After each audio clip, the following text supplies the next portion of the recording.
Bonjour à toutes et à tous, bienvenue dans votre revue sportive et aujourd'hui on commence fort, très fort même, breaking news dans l'arène. Il y a un nouveau roi et il s'appelle Sathies. Le lutteur a remporté le combat royal du 5 avril en battant Modulo, mettant fin à un règne qui durait depuis 2019.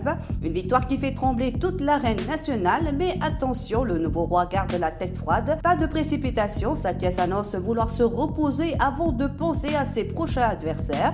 Traduction, il a pris la couronne, maintenant il veut savourer avant de retourner au combat.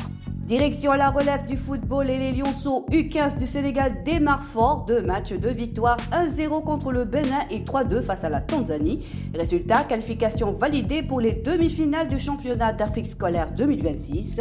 Une belle entrée en matière pour ces jeunes talents qui montrent déjà l'écro. Et pendant ce temps, la CAF a dévoilé les 16 équipes qualifiées pour la CAN U17 2026 prévue au Maroc. Objectif pour le Sénégal, aller loin, très loin, parce que cette compétition ouvre aussi les portes de la Coupe du Monde U17 au Qatar. Oui, là on ne joue plus, on vise grand.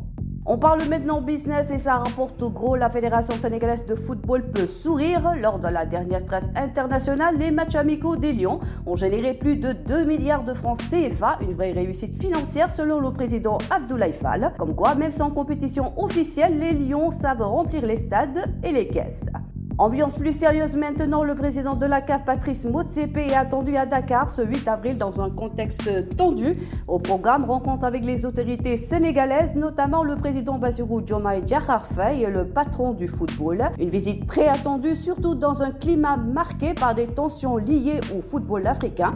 Autant dire que cette réunion pourrait ressembler à un match décisif, mais en costume cravate cette fois-ci. Et on termine par du basketball. Il y a une belle fierté sénégalaise. Le coach Mamadou Gueye alias Pabi continue d'impressionner en Basket Africa League. En qualifiant Dark City pour le Final 8, il entre encore un peu plus dans l'histoire.